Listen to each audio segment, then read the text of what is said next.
Nicolas Jackson dañuy taxaw yaa ngi ne sànq bi ñuy tàmbali dafa fësal ñi nga xamante ne mooy culture Sénégal.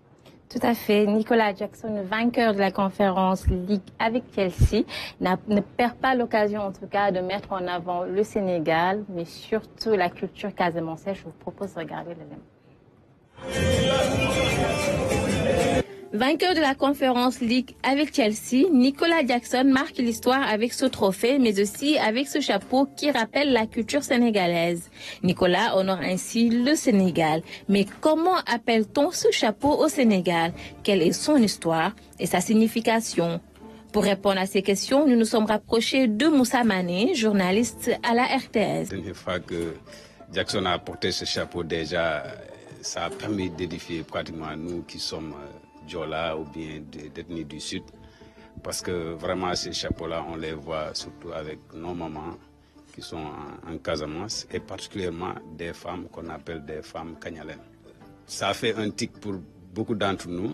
Ils disent que certainement Jackson, c'est un enfant d'une maman kagnalène. C'est une pratique qui est courante chez nous, chez les Diola, et pratiquement chez les ethnies, certaines ethnies du Sud. Et c'est pratiquement un rite qu'on fait à certaines femmes qui ont l'habitude, par exemple, de perdre des enfants, qui va leur permettre, au bout d'un certain temps, de pouvoir fixer, d'avoir un enfant carrément qui est là, qui va vivre assez longtemps. Cette femme-là, maintenant, entre dans un processus de transformation.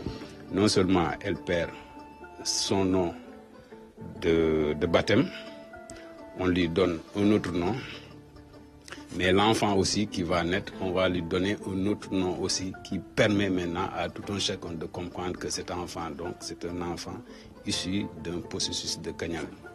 Elle va quitter son quartier pour aller vivre dans un autre quartier ou bien aller vivre dans un autre village. Et c'est dans ce village-là qu'elle va subir toutes ces pratiques, toute cette transformation sociale qui va lui permettre aujourd'hui d'être une femme, d'avoir un enfant, et ainsi de suite. Elle se met au service de sa communauté. Et partout où il y a une activité, elle est au premier plan.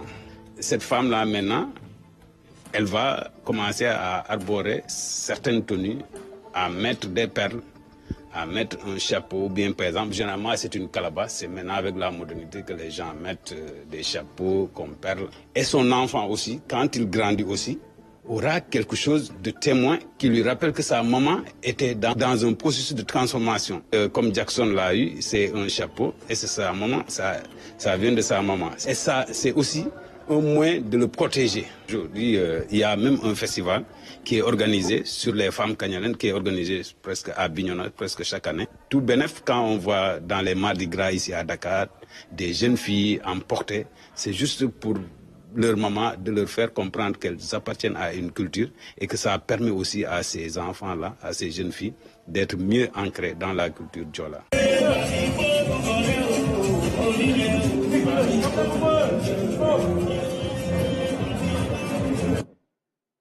Alors, comment s'appelle le village? Kagna quoi? Non. On les appelle les femmes kagnalènes. La cérémonie. Voilà, pour faire simple, en Wolof Yaradal. Ah, d'accord. C'est le village de Moussa Mané qui s'appelle Kagnobon. Kagnobon, Bignona, l'Endef Koukou. Mais cérémonie Kagnalène, toutes les femmes Kagnalènes. Non, non, ce ne sont pas les femmes forcément qui sont là-bas qu'on appelle les femmes Kagnalènes. Ce sont les femmes qui ont, disons, difficultés qui fécondité. Maintenant, difficulté, wala sax ñi nga xamantene ñi am juste ben genre c'est-à-dire ñoo xamantene ay doom yu jigéen rek lañu am wala ay doom yu góor rek lañu am wala ay femmes yoo xamantene bu ñu amee doom quelque temps après mu décédé etc. Donc sont ces femmes-là li ñuy jël les sociétés bi jël on les retrouve partout dans le monde. Maintenant la culture casamançaise wala bokk ay Joola yi wala dans le sud parce que ce ne sont pas juste les Joola dañoo wut ñoom dañoo am seen solution on peut le dire comme ça xam nga àdduna day dox. Il y a les sciences, il y a la médecine, mais il y a également une réalité. Nous les retrouver dans le sud. Nous, c'est une solution, moi, justement, rite bien maintenant, ces femmes-là, les femmes kagnalènes. Donc, de lundi, si benen village, nous changeons de tour. D'autres, nous tout donne, par exemple, Awa. D'ailleurs, qui nous illustrait l'image, la petite qui a porté calebasse, etc. C'est son anniversaire, nous souhaitons un joyeux anniversaire. Elle s'appelle Awamane. Donc, nous avons un village, nous changeons tout. C'est-à-dire que tout, c'est pas parce que ça y a d'autres de tout, nous avons un tour. Comme vous faites en Wolof, bo amone dom tuddé ko buguma etc. Mais ñom dañuy joxé ni am dañuy joxé ni ay noms hasard. On trouve des dames.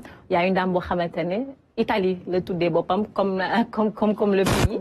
Donc l'idée c'est juste de changer de nom. Et une fois là-bas, bu ñu défé rituel yi ñu wara def yépp après pour toute leur vie, bois sacré bi lañuy nek. Exactement, dañuy jouer ben rôle bo xamantene rôle bu central ci événement yu amé etc.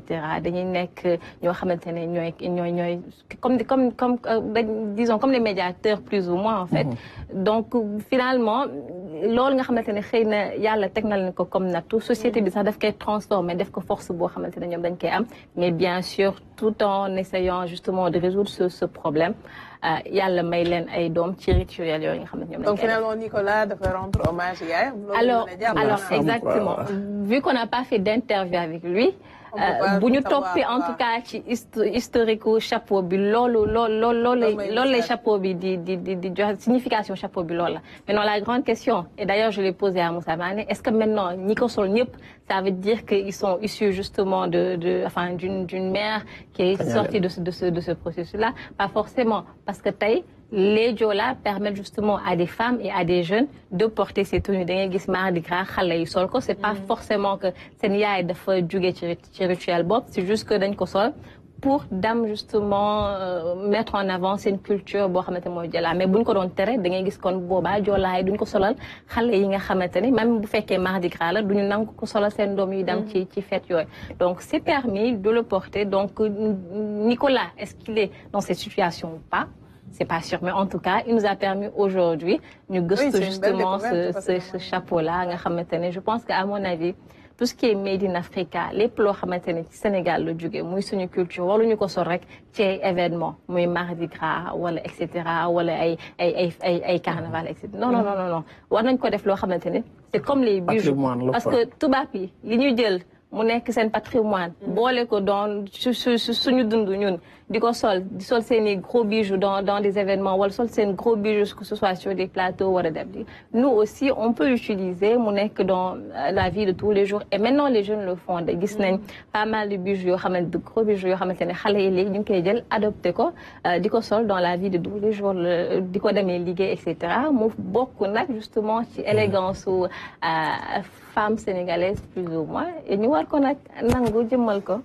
est-ce que monsieur Sembène xamoon na signification boobu ci chapeau bi mu ñuy wax léegi nii.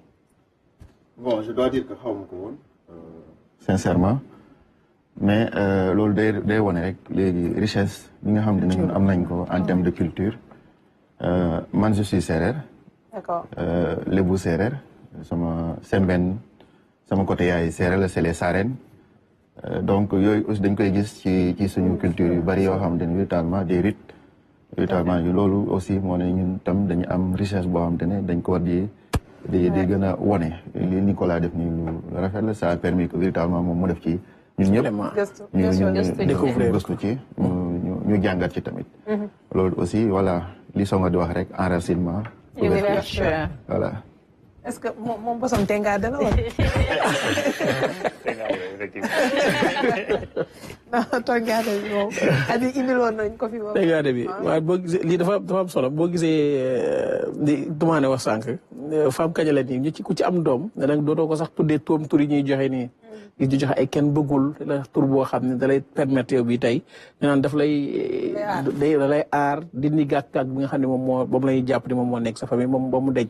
déjà li mu takk nii da ngay gis ñu ci bëri waa comité des supporters Allez Casa bu ñuy supporter moom la ñëw ndax dafay indi son bu ñuy fecc noonu di yëngatu li ngay dégg yu ci bëri nga kese yu bëri yi ngay dégg cax yooyu ñoom ñoo koy indi ñu boole ak yi tàccoo nga xam ne am na rythme boo xam ni mu ngi koy def mu nekk une belle découverte permettre tey jii ñu xam ne mais Jackson xaw moon nii la mën a fecce gis naa gars yi def ko salanti ci kii bi di tooñ rek di ko tooñ quoi di def fecc. Ouais, il a poussé les gens aussi ñu dem découvrir. Tout à fait. Tout à fait. Juste rappeler que ni des gens comme Jackson ñi nga xamante ne dañoo nekk ci liggéey yoo xamante ne dañ leen ni teg bët pas forcément que des influenceurs sur TikTok, etc. Même s'ils font un très beau travail, ces influenceurs-là. Mais ñi ñooy les vrais influenceurs. Et justement, c'est une force bi nga xamante ne am nañu ko dañ ko war a jëfandikoo. On a montré il y a quelques jours Khalidou Fadiga qui, à l'espace de 1 minute, a mis en avant les bijoux du Sénégal. Aujourd'hui aussi, ces influenceurs, ces footballeurs, ces autorités, que ce soit le président, le premier ministre, les premières dames, que ce soit vraiment les ministres, je sors un peu dans le cadre politique, les footballeurs et j'en passe, les chanteurs, ce sont les premiers ambassadeurs du Sénégal. Donc, fait pour nous, on a le Made in Africa et Jackson l'a très bien fait. Merci beaucoup. Olympique de Marseille. Il a toog perdu ataay xëy suba gis waa Olympique de Marseille kii naan ma tekki nañ xam nga marqué ñëw bokk Marseille waaye instant yi nañ cour rek bàyyi waa Paris ñu merci beaucoup Toumane ñu dem ci waxtaan bi ak suñu gan